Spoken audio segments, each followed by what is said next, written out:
Welcome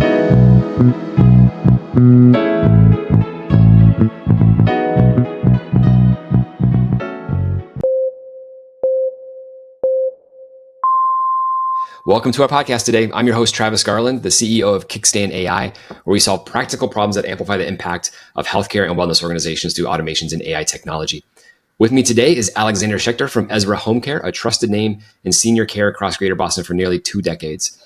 Founded by Alex, the company's mission is simple yet profound: to help older adults live safely and comfortably at home while preserving independence and dignity. Ezra specializes in personalized care plans for individuals with Alzheimer's, Parkinson's, ALS, and other complex conditions, offering everything from hourly assistance to 24/7 living care. Accredited by the Home Care Alliance of Massachusetts, Ezra stands out for their concierge-style approach and unwavering commitment to compassion and integrity. Today, we'll explore Alexander's journey, the evolution of home care, and how technology is reshaping the future of caregiving. So with all of that, Alex, welcome to the podcast. Travis, thank you very much for inviting me to your podcast. Excellent. I'm happy to have you. I am excited about a couple of different things for you and I today. We kicked off a little bit of an introduction there on what I know we're going to be covering, but we'll kick it off with a bit of an introduction of you and your journey. I know we're going to get into some AI and automation technology stuff. I'm really interested in how your perspective specifically touches on those pieces and where you might actually use those kinds of tools, if you choose to, certainly. But let's kick it off with your journey, Alex. I'm excited to hear how you got to this point. Thank you.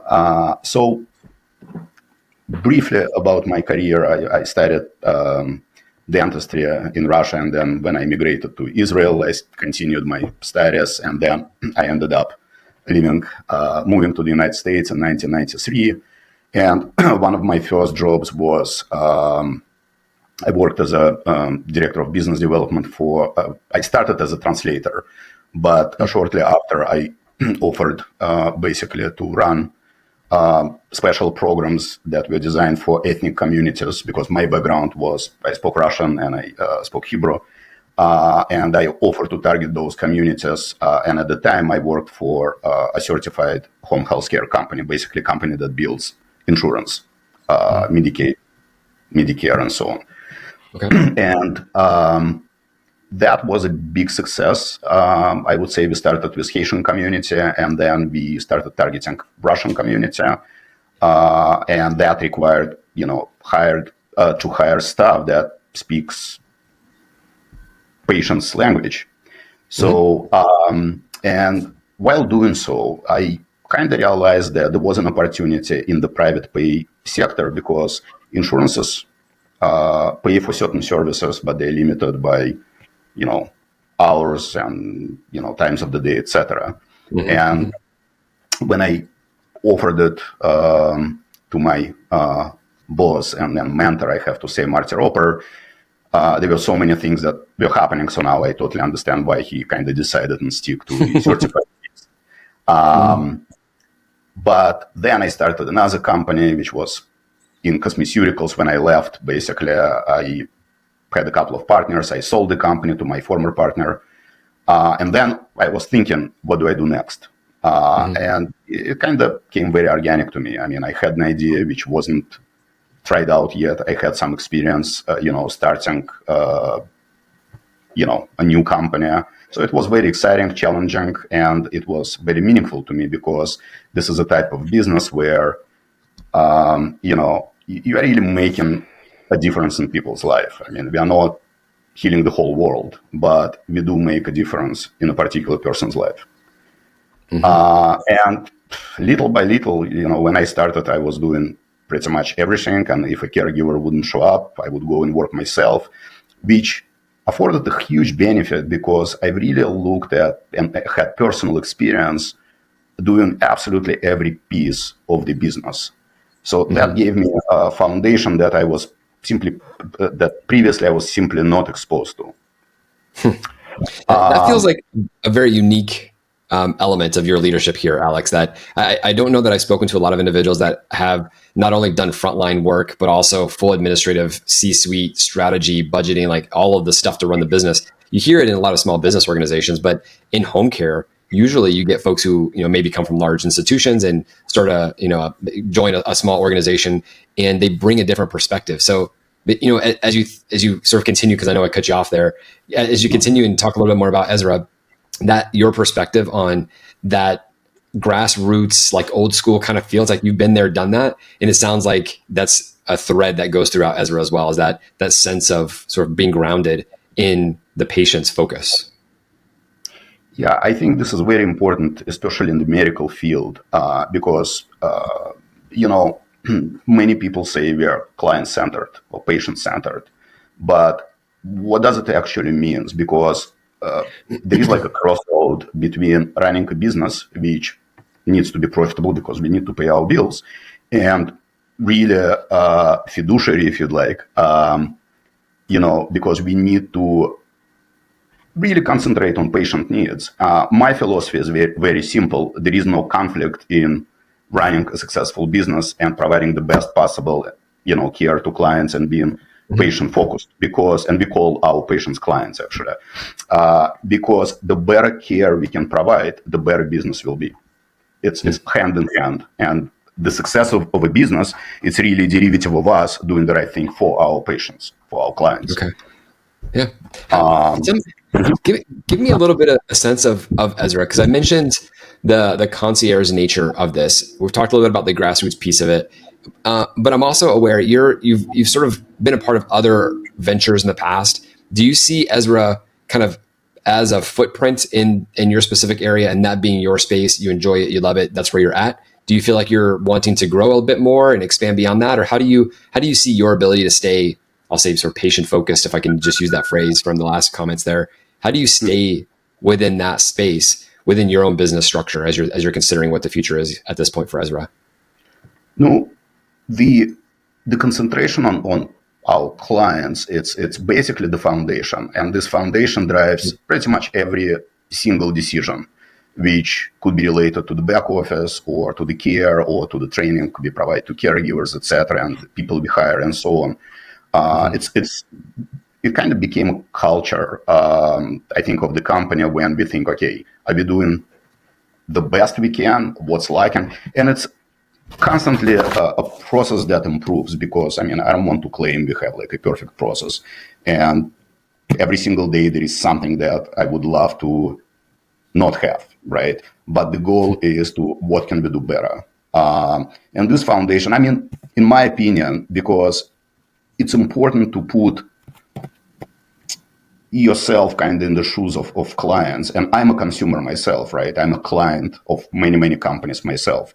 And I always kind of think about what kind of experience am I getting? And I know, and this is why it kind of allowed us to really concentrate on the human aspect of interaction with our clients, because there is so much electronic noises involved, so many softwares. I think, first of all, people simply missed like a normal human contact when it's not just about business. When we know what's going on in their family, sometimes we can just talk. It's not always a call to resolve something bad. It's a call, how you doing?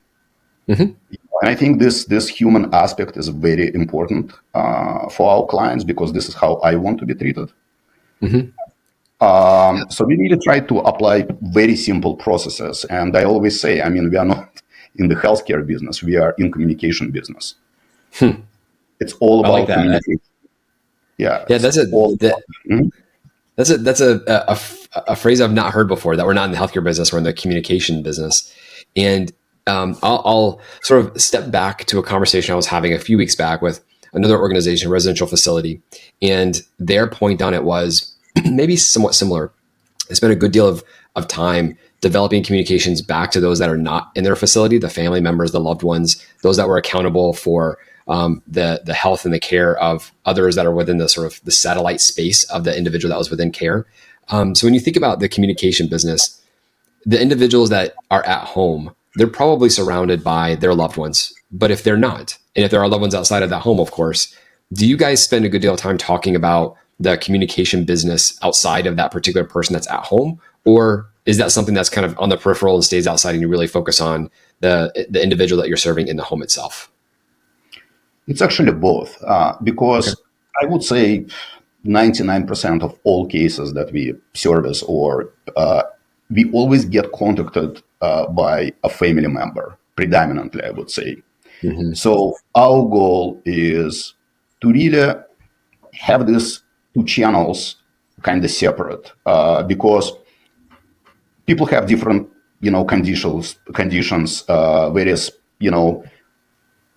mental and cognitive, situations. So the goal is, like, number one for us is to make everyone at peace, and that means we need to be very clear and understanding what's expected, what we can actually do, which requires a lot of transparency, because when people come to us, it's almost always an emergency situation. Somebody's getting discharged somewhere, there is a fall.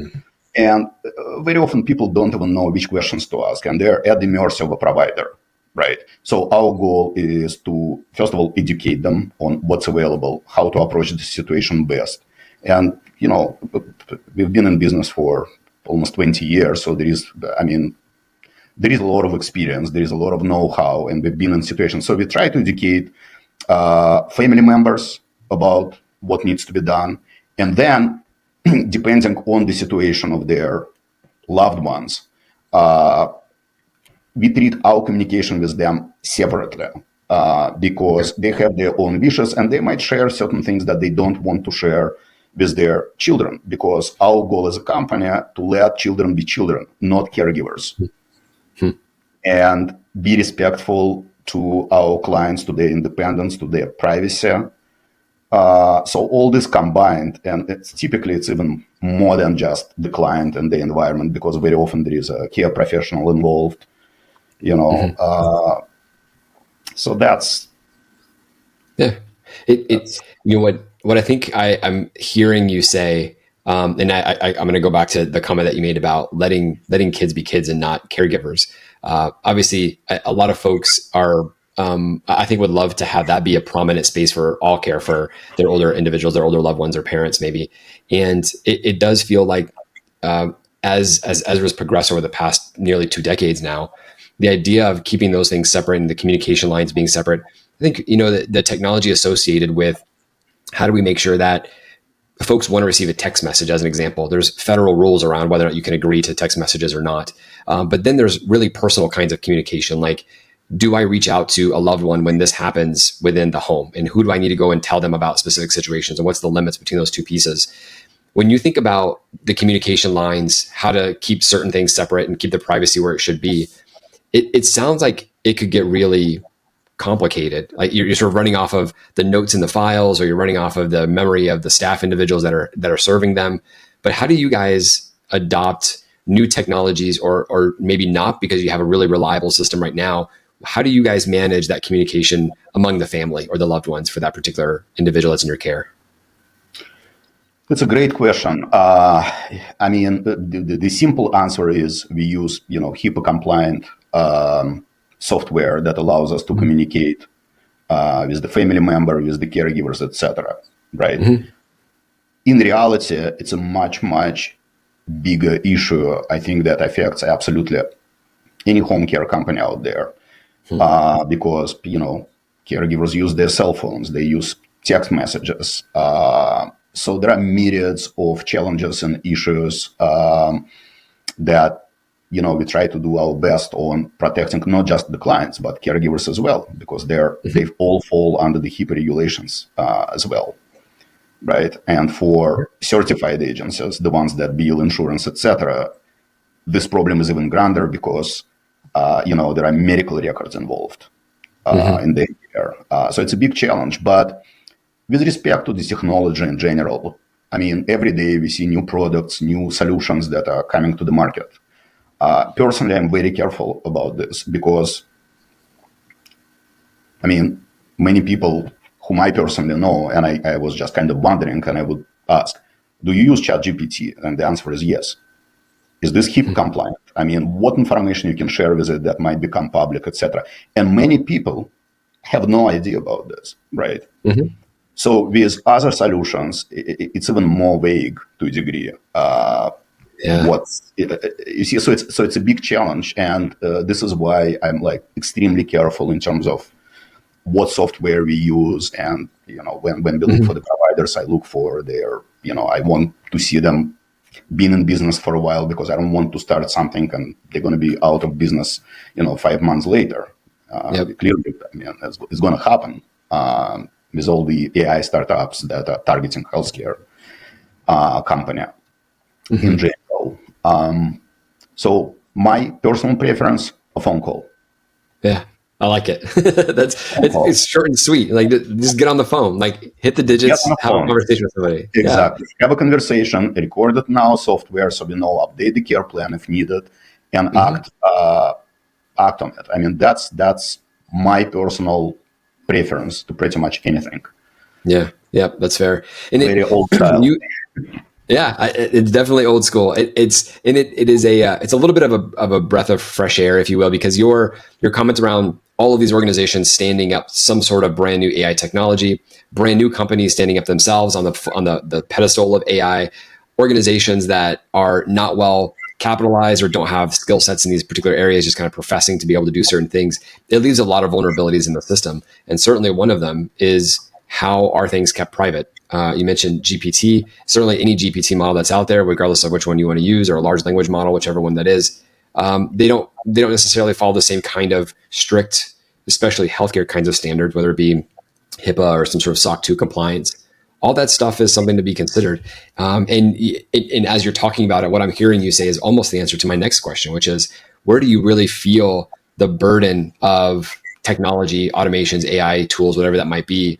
And how do you address the fact that you're in a business that is very hands-on by nature? It's very much, we are a person-to-person kind of business, and we hit on the communication piece there just briefly around some of the selections that you've made, the decisions that you made in a business model to make sure that the phone call is the one that really matters. Are there any other areas that in your mind, as you consider how technology is kind of bombarding you, all of these requests to have conversations about how you're doing things, or as you read about your industry, what are you hearing about within that tool and technology space that really either gives you pause or that makes you say, you know what, maybe this is something that would really help our organization move forward? Anything in that space? Yes, of course. I think technology is absolutely fabulous, and in the recent years, it made our life much easier. But we try to use it on the back end. I don't want clients necessarily see what's going on behind the curtains, basically, with respect to simplifying things, offloading our schedulers, HR person, marketing people. We are pretty sophisticated for our size with respect to the products we use internally for the back office. So, and obviously, in recent year and a half, I would say the effects of using AI had simplified our life greatly. But again, I mean, with respect, and obviously, it's been incorporated into certain workflows that I'll give you an example. For example, instead of a client calling us, typically it's the children, right? Send us an email with the invoice and losing it and getting, statement at the end of the year. All this stuff could be automated, right?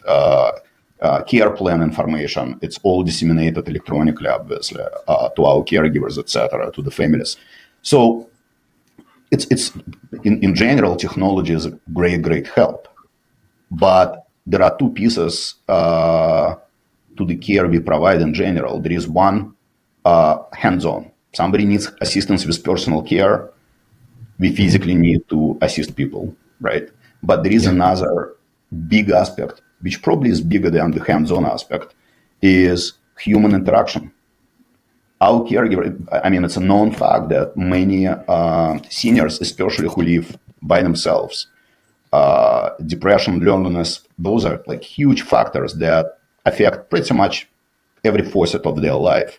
And having a caregiver, having a human who can talk on different topics, ask questions, challenge them to do certain things, that's also a huge factor in providing a good quality, care.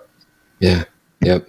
You mentioned companion care, and it's a hot topic, not only from the space of having friendship, having somebody who's there to bounce topics off of, brainstorming in corporations, if you want to take companion to a little bit of a larger view. And back all the way down to the point of in a residential facility.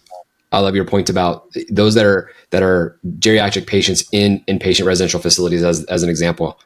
Having somebody who is there and available to have a conversation with means a lot.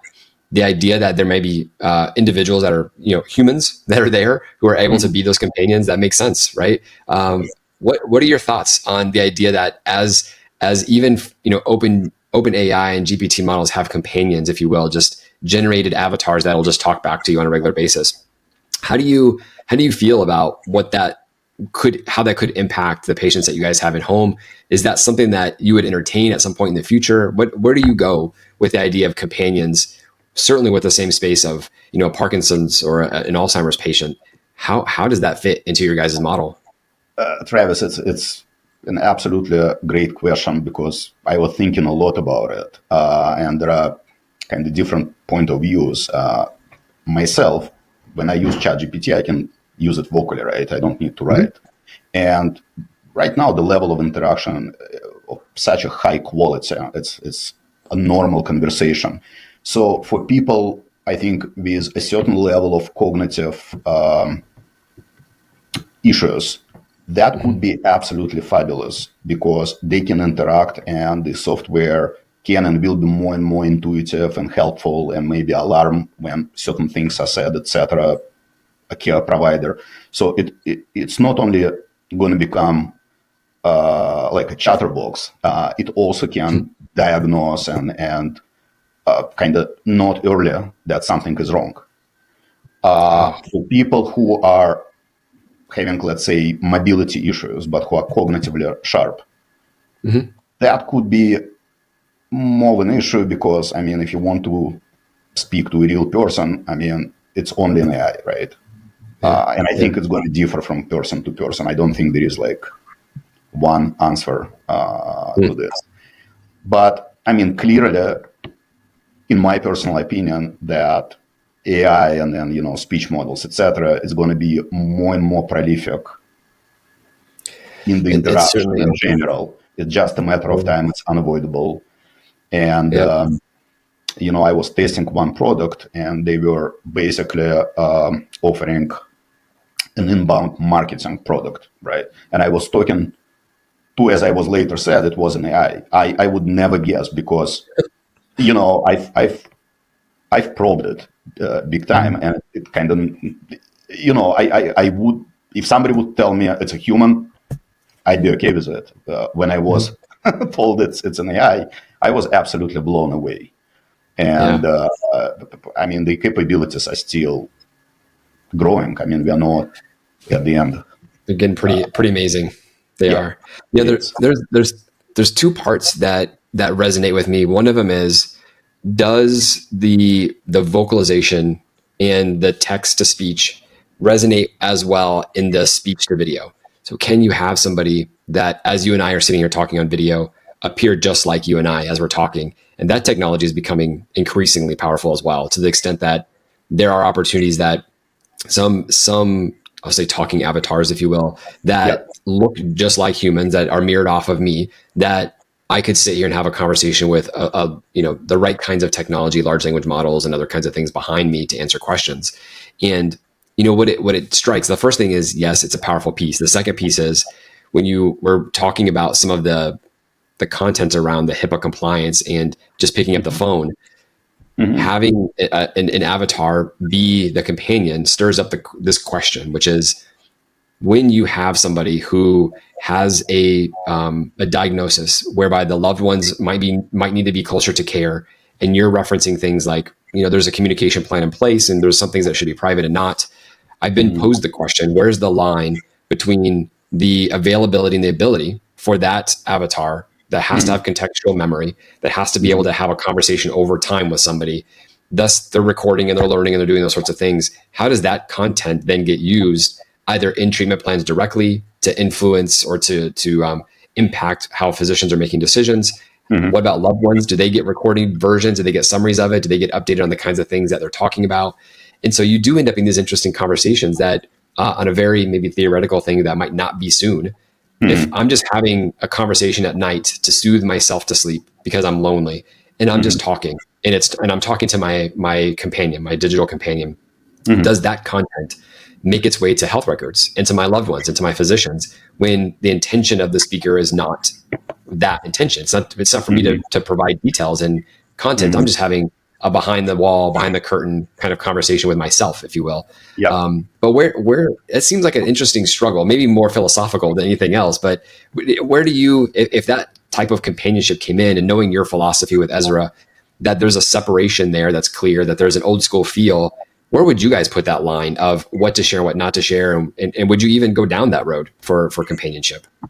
Travis, this is a great and very challenging question because this is something that I often think about, and we discuss it kind of among ourselves. I mean, to a degree, it's I mean, HIPAA compliance aside, it's a big ethical question, right? What's allowed and when, etc. As a company, I mean, I believe we need to be transparent, right, with the clients. But then there is a big question: if someone's cognitive abilities are significantly, deteriorated, then transparent or not, a person simply might not be able to comprehend, or due to the,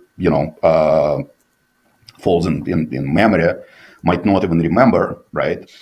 So that's a big ethical question. And obviously we can say that if someone has a power of attorney and they make certain decisions on behalf of this person, they can decide.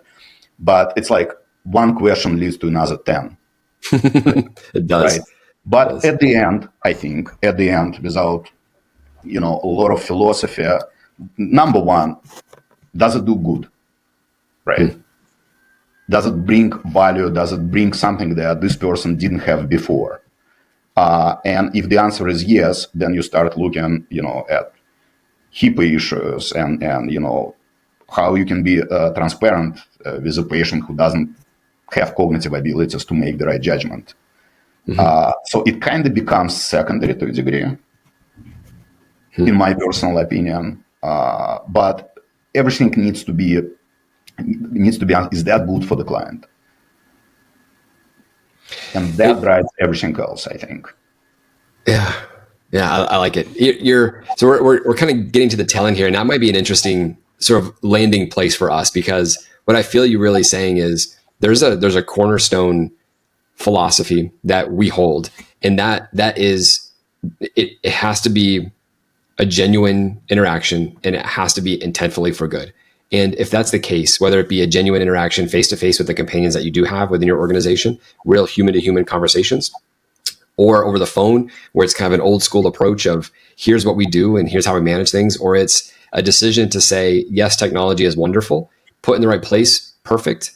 If it's not intentionally done for good, if it's done for something other than just to make sure that the client is and the patient is well taken care of, if it's done for other kinds of reasons outside of the goodness of the care we're providing, that's not a space where you guys want to live. Like, there has to be intentionalness around the genuine nature, the face-to-face or the voice-to-voice conversation between humans, and the intention and the use of AI and tools and technologies are really first pass through the toll gate of, does it do good? And hopefully I'm capturing that well. I don't want to put words in your mouth, Alex, No, but it's true. that's exactly what I'm thinking, because the most important part, does it benefit a client, right? First and foremost, because when the trigger is good for business, it shouldn't lead the process that will kind of decide, okay, let's do it because it's better for business. It's a wrong approach. It's going to backfire at some point. And as I mentioned, I mean, when we need to be fiduciary to our clients, we really need to do what's best. It doesn't mean we should be forgetting about business or our caregivers or other factors, right? Like, everyone is a client to a degree, and all of this needs to be incorporated with each other, but the approach is simple and the same. Does it do good? Yeah, I like it. Does it do good?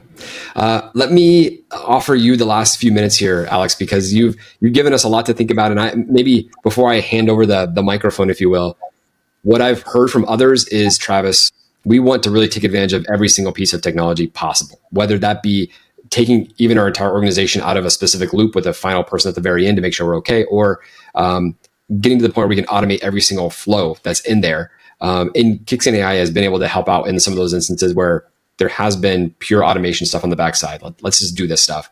I feel like as you're talking, there's this sense of, there's a time and a place for it, but Mhm. it may not be on that front side. It may not be as you touch individuals. And that's a space that is, I'm not sure if I should say it's increasingly rare to hear somebody kind of position themselves into this kind of, I'll say old school kind of way as you and I kind of sit here. But I've appreciated the genuine humanness of what you're talking about and what patients of Ezra really feel like. And I can only imagine that that's something that's incredibly important to you. So I'll hand over the microphone now.